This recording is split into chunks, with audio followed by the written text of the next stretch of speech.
Hello दोस्तों, आप सभी का ओवरडोज नाउ में स्वागत है। मुझे यकीन है कि आपको भी भारतीय व्यंजनों का स्वाद पापड़ के बिना अधूरा लगता होगा, है ना।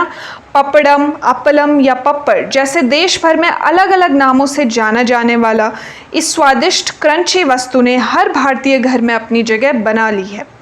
इस क्रंची ट्रीट का एक आकर्षक इतिहास है जिसका भारत देश में महिला सशक्तिकरण से एक दिलचस्प संबंध है। आज हम एक ऐसे छोटे व्यवसाय के बारे में बात करने जा रहे हैं जो 1900 के दशक में केवल 80 रुपये से शुरू किया गया था और अब 1600 करोड़ के कारोबार को पार कर चुका है। जी हाँ, आपको यह दिलचस्प लगेगा क्योंकि इसकी शुरुआत मुंबई के गिरगांव में एक इमारत की छत पर जबलपुर की केवल 7 गुजराती महिलाओं से हुई थी और आज यह 45,000 महिलाओं को शामिल करने के लिए पर्याप्त रूप से विस्तारित हो गई है। यह 1959 में भारत के सबसे महंगे शहर मुंबई में 7 महिलाओं के एक समूह द्वारा स्थापित एक व्यवसाय की कहानी है जिन्होंने अपने जीवन पर नियंत्रण किया। श्री महिला गृह उद्योग लिज्जत पापड़ की कहानी। दोस्तों, 1959 में शिक्षा की कोई मुख्य भूमिका नहीं थी। भारत गरीबी से जूझ रहा था। नतीजतन बच्चों, विशेषकर महिलाओं को शिक्षित करना मुश्किल था। उस समय लोग शिक्षा के प्रति उदासीन थे। इस प्रवृत्ति के परिणाम स्वरूप अधिकांश महिलाएं अशिक्षित थी एवं गृहिणी थी। इन महिलाओं का लक्ष्य आय का एक स्रोत स्थापित करके अपने अपने परिवारों पर वित्तीय तनाव को कम करना था। उन्हें कोई पूर्व व्यावसायिक अनुभव नहीं था, इसलिए इन महिलाओं ने एक अद्वितीय महिला सशक्तिकरण मॉडल का बीड़ा उठाया जिसमें किसी औपचारिक शिक्षा, तकनीकी या फिर प्रबंधकीय प्रशिक्षण की आवश्यकता नहीं थी। केवल आवश्यक कौशल, खाना पकाने की क्षमता थी और महिलाएं घर से काम कर सकती थी। उन्होंने घर पर बने पापड़ बेचने का फैसला किया। पहले दिन इन महिलाओं ने 1 किलो पापड़ का उत्पादन किया और उन्हें 50 पैसे के लाभ पर बेच दिया। उन्होंने अगले दिन लगभग 2 किलो बनाए और 1 रुपये का लाभ कमाया। अन्य महिलाओं ने धीरे धीरे इन 7 महिलाओं के साथ सहयोग करना शुरू कर दिया। उन्होंने व्यवसाय मॉडल को संरक्षित किया ताकि कोई भी महिला कंपनी की एकमात्र मालिक ना हो। उन्होंने एक सहकारी आंदोलन के साथ व्यापार शुरू किया जिसका अर्थ है कि यदि लाभ होगा तो इसे सभी के लिए समान रूप से वितरित किया जाएगा और यदि नुकसान होता है तो इसे सभी द्वारा साझा किया जाएगा। दोस्तों, लिज्जत पापड़, जिसका नाम हर भारतीय जानता है और जिसका स्वाद सभी को पसंद है, इसका आविष्कार कुछ इस तरह से किया गया था। यह संगठन महिलाओं के लिए, महिलाओं के द्वारा और महिलाओं का है।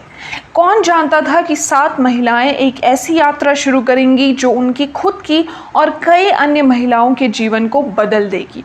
लिज्जत एक गुजराती नाम है जिसका अनुवाद है स्वादिष्ट। इस संस्था में हर महिला को बहन कहा जाता है।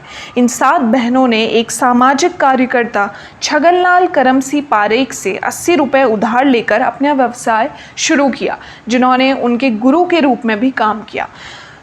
वह एक प्रसिद्ध सामाजिक कार्यकर्ता थे जिन्होंने 1950 के दशक में असम और कच्छ में भूकंप सहित कई राहत कार्यों में भाग लिया था।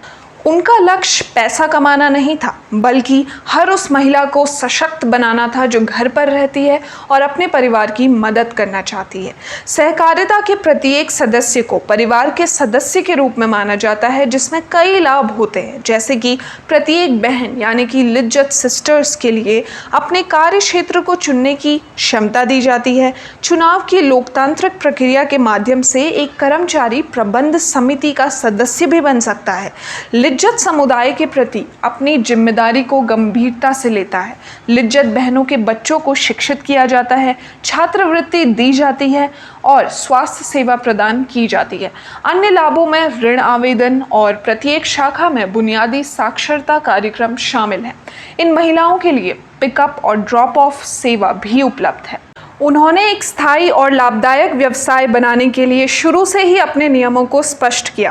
क्वालिटी और टेस्ट को बनाए रखने के लिए वे हमेशा गुणवत्ता आश्वासन और गुणवत्ता नियंत्रण जैसे मानक प्रक्रियाओं का उपयोग करते हैं।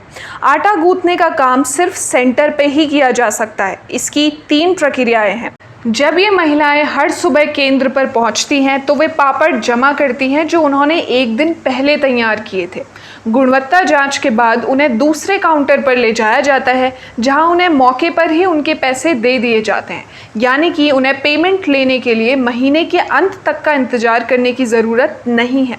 फिर उन्हें अगले दिन पापड़ बनाने के लिए आटा मिलता है, फिर उन्हें उसी बस में उनके घरों पर छोड़ दिया जाता है। इसके अलावा पर्यवेक्षक गुणवत्ता सुनिश्चित करने के लिए सरप्राइज निरीक्षण करते हैं। वे तेल की गुणवत्ता, अपने आसपास की सफाई और अपने हाथों की जांच करते हैं। जब वे अपने व्यवसाय के विस्तार करने की बात करते हैं तो वे महिलाओं को सशक्त बनाने में विश्वास रखते हैं। वे मशीनों का उपयोग करने के बजाय अधिक महिलाओं को रोजगार देते हैं। यह संगठन न केवल 45,000 महिलाओं को रोजगार देता है, बल्कि यह 45,000 परिवारों को भी जोड़ता है। पुरुष भी संगठन में काम करते हैं, जैसे कि बस चालक, लेखाकार या फिर सुरक्षा गार्ड, लेकिन वे वेतनभोगी कर्मचारी हैं। इस व्यवसाय मॉडल को सामूहिक स्वामित्व के रूप में जाना जाता है और इसका उपयोग लिज्जत पापड़ संगठन के अलावा कई बड़े संगठनों द्वारा भी किया जाता है, जैसे कि स्टारबक्स। जी हाँ, पूरे भारत में लिज्जत पापड़ केंद्र हैं। यह 17 राज्यों में संचालित होता है और पूरे भारत में इसकी 82 लिज्जत पापड़ शाखाएं हैं। वे 25 अलग अलग देशों में लिज्जत पापड़ आउटसोर्स भी करते हैं।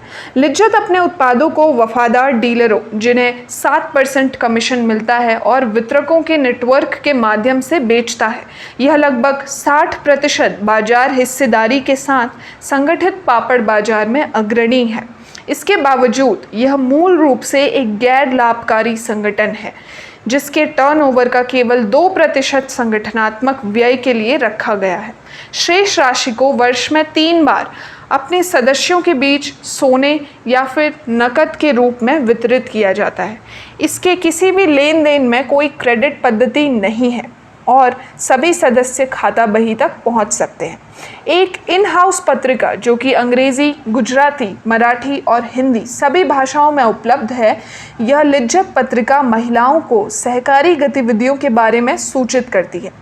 अपने मुख्य उत्पाद के अलावा प्रतिष्ठान मसाला बेचता है, गेहूं का आटा बेचता है, चपाती एवं अप्पलम और डिटर्जेंट पाउडर और कपड़े धोने का साबुन भी बेचते हैं। पिछले साल नवंबर 2021 में लिज्जत पापड़ उद्यम के 90 वर्षीय सह संस्थापक जसवंतीबेन जमनादास पोपट को राष्ट्रपति रामनाथ कोविंद द्वारा प्रतिष्ठित पद्मश्री पुरस्कार से सम्मानित भी किया गया था।